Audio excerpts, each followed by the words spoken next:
जी अस्सलाम वालेकुम। यासीन आपके साथ हाजिर हैं इस मंडे की मार्केट प्रीव्यू के हवाले से। और जैसे कि मैंने आपसे कहा है कि हफ्ता और इतवार सिर्फ हम ये देख रहे होते हैं खबरें कि कौन सी ऐसी इंपॉर्टेंट इवेंट रहा हो इन सैटरडे और संडेज में जिसका इम्पैक्ट मार्केट की ओपनिंग पर आए। तो इन 2 दिनों में कोई ख़ास ऐसी इवेंट मुझे दिखाई नहीं दिया जिस बेस पे मैं आपसे ये कहूँ कि गोल्ड, सिल्वर या अमेरिका की स्टॉक इंडिसेस जो हैं वो किसी गैप से खुलेंगी। हालांकि पिछले हफ्ते हमारे पास एक बहुत बड़ी एक संगीन सूरत हाल सामने गुजरी और बड़ी सीरियस इशू था कि सऊदी अरब की ऑयल रिफाइनरी जो अभी कैक के मुकाम पर है उसके ऊपर एक अटैक हुआ था, जिसकी वजह से हमने ये देखा कि जो लास्ट मंडे को मार्केट खुली थी उसमें $9 ऑयल की मार्केट प्लस हो गई थी और तकरीबन $20 जो है वो गोल्ड की कीमतों में इजाफा हो गया। तो मार्केट ओपनिंग हुई, मार्केट गैप से खुली। इसी तरीके से अमेरिका की तमाम स्टॉक इंडिसेस जो ओपन हुई थी मंडे की अर्ली मॉर्निंग, जिसको तकरीबन 3 बजे मार्केटें खुलती हैं, वो 200 पॉइंट यानी 1 से 1.5% मार्केटें डाउन हुई थी। लेकिन वो एक बहुत बड़ी खबर थी सैटरडे और संडे को कि ईरान की तरफ पे ये इल्ज़ाम लगाया जा रहा था कि ईरान ने यह अटैक करवाया है या किसी और फोर्सेस ने यह अटैक किया। बहरहाल बहुत सारी बातें थी और उसका इम्पैक्ट ये हुआ कि मार्केटें बहुत बड़े गैप से खुली थी। और लेटर और मैंने आपसे ये भी कहा था कि ये मार्केट में जो गैप हुआ है ये इस खबर पे हुआ है कि एक अटैक हुआ है सऊदी अरब की ऑयल रिफाइनरी पे। It was not a war, ये कोई जंग नहीं थी। और उसी के वेरी नेक्स्ट डे भी फिर हमने देखा कि तमाम मार्केटें वापस हो गई थी, गोल्ड नीचे की तरफ आ गया था, ऑयल की कीमतों में जो खातिर खा $9 का इजाफा हुआ था, मार्केटें वापस रिकवर नीचे डाउन साइड पर आ गई थी, तकरीबन $57-58 तक आ गई थी। हालांकि लास्ट फ्राइडे जो मार्केट ऑयल की क्लोज हुई थी वो $54 और $55 पे क्लोज हुई थी। बहरहाल इस हफ्ते हमारे पास कोई बहुत बड़ा ऐसा इवेंट दिखाई नहीं दे रहा जिस बेसिस पे मैं आपसे ये कहूँ कि मार्केटों में गैप आएगा। हम मासी भाई ये कि बहुत सारी खबरें ऐसी चल रही हैं कि ईरान ने बहुत सख्त अल्फाज इस्तेमाल किए हुए हैं कि अगर कोई हम पर जंग मुसल्लत करेगा तो हम इसका भरपूर जवाब देंगे। और तमाम दुनिया को वार्न भी किया है ईरान ने कि वो इस जंग में या इस सिलसिले में आगे पेशरफ्त ना करे। ईरान की तरफ से खासे हमारे पास हॉट वर्ड्स, जो कि मैंने आपसे कहा था कि हमें इन हॉट वर्ड्स को नज़र में रखना है कि कौन कौन से ऐसे अल्फाज हैं जिन अल्फाज की अदायगी से या उनका इस्तेमाल, बहुत ज़्यादा इस्तेमाल से मार्केट उसका इफेक्ट मार्केट पर आता है। तो बहरहाल इन 2 दिनों में हफ्ता और इतवार में सिर्फ हमारे पास जो खबर है वो बस यही खबर है कि जनाब ईरान और सऊदी अरब, अमेरिका और ईरान एक दूसरे के ऊपर इल्ज़ाम तराशी कर रहे हैं, एक दूसरे पर अटैक करने की बातें कर रहे हैं। अब और सऊदी अरब और यूएई ने अब अमेरिका से मुतालबा किया है कि वो अपनी फोर्सेस अब उनके मुल्कों में उतार दें, यानी अमेरिका की फोर्सेस जो हैं वो यूएई में यानी यूनाइटेड अरब एमिरेट्स में भी आ जाएं और सऊदी अरब पर भी आ जाएं। तो बहरहाल ये एक जो वॉर जैसी कैफियत है, वॉर तो इसको हम नहीं कह सकते लेकिन वॉर जैसी कैफियत है, इन बेसिस पे हमने ये देखा है कि खास तौर पे जो प्रीशियस मेटल होते हैं, गोल्ड, सिल्वर, पैलेडियम, प्लैटिनम की कीमतों में खातिर खा इजाफा होता है। तो बहरहाल ये इन 2 दिनों में हफ्ता और इतवार में सिर्फ हमने हॉट वर्ड्स का इस्तेमाल देखा है। हमने कोई ऐसी हरकत मार्केट में नहीं देखी दिया किसी इन ममालिक में कि किसी मुल्क ने किसी दूसरे मुल्क पर कोई अटैक किया हो। लेकिन ये बहुत सख्त जो मुकालमेबाजी आप कह लीजिए कि वो बहुत ज़्यादा हमने देखी।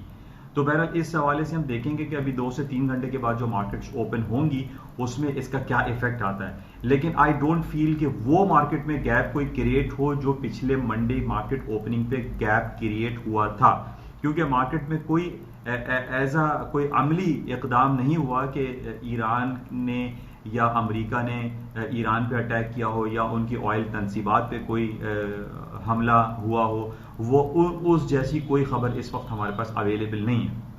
लेकिन अभी से जो मार्केटें खुलेंगी थोड़ी देर के बाद उसमें हम देखेंगे क्या होता है। बहरहाल अभी जो ताज़ा तरीन खबर मैं देख रहा था CNN पे बहुत ज़्यादा पजीराई हासिल हो रही है नरेंद्र मोदी को ह्यूस्टन टेक्सास में, जहां पर उनका एक हाउडी मूडी के नाम से एक रैली ऑर्गेनाइज की गई है अमेरिका की जानिब से। और उसमें कहा जा रहा है तकरीबन 50,000 लोग जो हैं उसमें इंडियन अमेरिकन जो है वो शामिल हैं और नरेंद्र मोदी को बहुत ज़्यादा वो वेलकम कर रहे हैं। अब यहाँ पर अमेरिका का हम दोहरा मेयार देख रहे हैं। एक तरफ तो हम यहाँ पर आवाज़ उठा रहे हैं और हर जुमे को इमरान खान साहब की तरफ से ये होता है कि जो पिछले 50 दिनों से हम देख रहे हैं कि कश्मीर के ऊपर एक जंग जैसा माहौल मुसल्लत किया गया है, वहां पे कर्फ्यू का निफाज है और वहां पर अशियाए खुर्दनोश की कमी है, दवाइयों की कमी है, स्कूल और यूनिवर्सिटीज बंद पड़े हुए और इमरान खान साहब और पाकिस्तानी गवर्नमेंट हर प्लेटफॉर्म पर यह आवाज उठा रही है कि कश्मीरियों की आवाज सुनी जाए। बहरहाल इसी हवाले से 27 तारीख को यूनाइटेड नेशन की जनरल असेंबली में इमरान खान साहब का बयान भी होगा और उसमें ये कहेंगे कि कश्मीरियों के साथ जो ज्यादती है, जो यूनाइटेड नेशन की रेजोल्यूशन है या जो शिमला एग्रीमेंट है या हमारे पास जो जेनेवा कन्वेंशन है, उसके अकॉर्डिंगली कश्मीर का मसला हल होना चाहिए। लेकिन जिस तरीके से वहां हम ह्यूस्टन में देख रहे हैं कि नरेंद्र मोदी को बहुत ज्यादा वेलकम किया जा रहा है, जो कि अक्रॉस द बोर्ड लोग इसको निगेटिव भी ले रहे हैं क्योंकि इंसानी ह्यूमन राइट्स वायोलेशन बहुत ज्यादा देखने में आ रही है कश्मीर में। बहरहाल इस हवाले से हम देखते हैं कि और क्या पेशरफ्त होती है। लेकिन ये अगला हफ्ता जो कल से स्टार्ट हो रहा है उसमें हमारे पास सबसे इंपॉर्टेंट एक तो इवेंट ये रहेगा कि यूनाइटेड नेशन की जनरल असेंबली का इजलास है, 74वां इजलास है, जिसके अंदर पूरी दुनिया के सरबराहान मुमलिकत इस वक्त न्यूयॉर्क में बैठे हुए हैं, जिसमें हमारे इमरान खान साहब भी वहां मौजूद हैं और उनकी मीटिंग 23 तारीख को ट्रंप साहब से मुतवक्को है कि वो मीटिंग करेंगे और कश्मीर के इशू को वो उठाएंगे। बहरहाल इसके अलावा जो दो इंपॉर्टेंट न्यूज हमारे पास इस हफ्ते रहेंगी वो ब्रेग्जिट के हवाले से, जो बोरिस जॉनसन जो वहां के वजीर आजम है, उन्होंने असेंबली को सस्पेंड कर दिया था, यानी यूके पार्लियामेंट को जो सस्पेंड किया था उसके खिलाफ सुप्रीम कोर्ट ऑफ इंग्लैंड जो है वो अपना फैसला सुनाएगी इस हफ्ते और उस पर मार्केट में खासी मूव आ सकती है क्योंकि जिस तरीके से हम देख रहे हैं कि बरतानिया के बहुत सारे जो लोग हैं वो अब यूरोपियन यूनियन से अलहदगी के ख्वाहां नहीं है। इसी तरीके से पूरी यूरोपियन यूनियन के जो डिफरेंट 28 ममालिक हैं वो भी अब ये नहीं चाहते कि बरतानिया जो है वो यूरोपियन यूनियन से अलहदगी इख्तियार करे, क्योंकि जब हम समझते हैं कि unity we stand and divided we fall. जिस तरीके से ये बात हो रही है कि जनाब बरतानिया जो यूरोपियन यूनियन से अलहदगी चाह रहा है, जो कि बहुत ज़्यादा निगेटिव हो जाएगा स्टर्लिंग के लिए, यूरो के लिए और एज अ होल इकोनॉमी के लिए काफ़ी डिस्टर्बेंस क्रिएट हो सकती है। बहरहाल इस हफ्ते हमारे पास यूके का सुप्रीम कोर्ट, यूके की जो अदालत आलिया है उसका रिजल्ट आएगा, वो अपना अनाउंस करेंगे कि आया क्या बोरिस जॉनसन ने क्वीन एलिजाबेथ को, मलका बरतानिया को मिसगाइड किया, मिसलीड किया और उसका रिजल्ट उनको खमियाजा भुगतना पड़ेगा। बहरहाल इसका रिजल्ट का इंतजार रहेगा। इसके साथ ही हमारे पास इसराइल के इलेक्शन के हवाले से काफ़ी इंपॉर्टेंट खबरें चल रही हैं। इसराइल का जिक्र मैं आपसे इसलिए बारहा कर रहा हूँ क्योंकि इसराइल के जो वजीर आजम हैं जनाब बेंजामिन नेतन्याहू, जिन्होंने बहुत ज़्यादा मुसलमानों के खिलाफ और ख़ास तौर पे जो फ़लस्तीन पे जो जुल्म ढाए हुए हैं वो सबके सामने है, कोई उसमें पर्दापोशी नहीं है।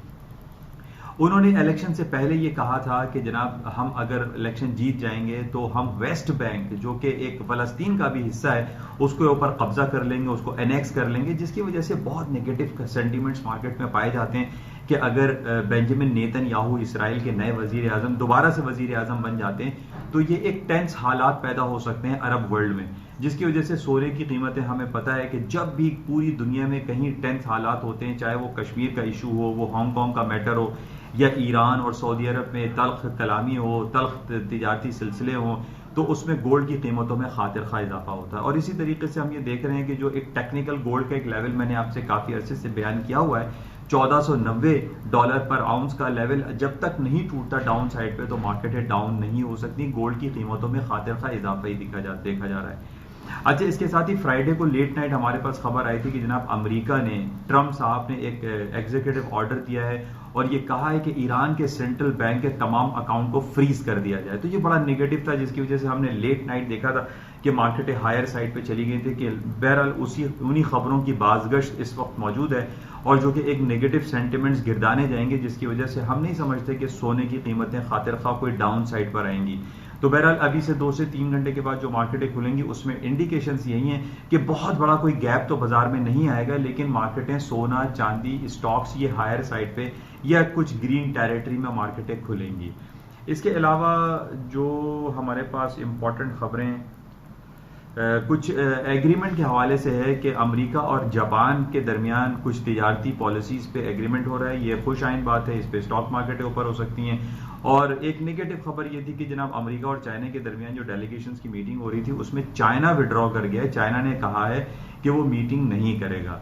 तो बहरहाल इन तमाम प्लस माइनस खबरों के बावजूद हम ये देख रहे हैं कि अमेरिका का थोड़ा सा डाउनफॉल दिखाई देता है और चाइना का जो पलड़ा है वो नीचे की तरफ है, यानी वेट उसका ज्यादा है।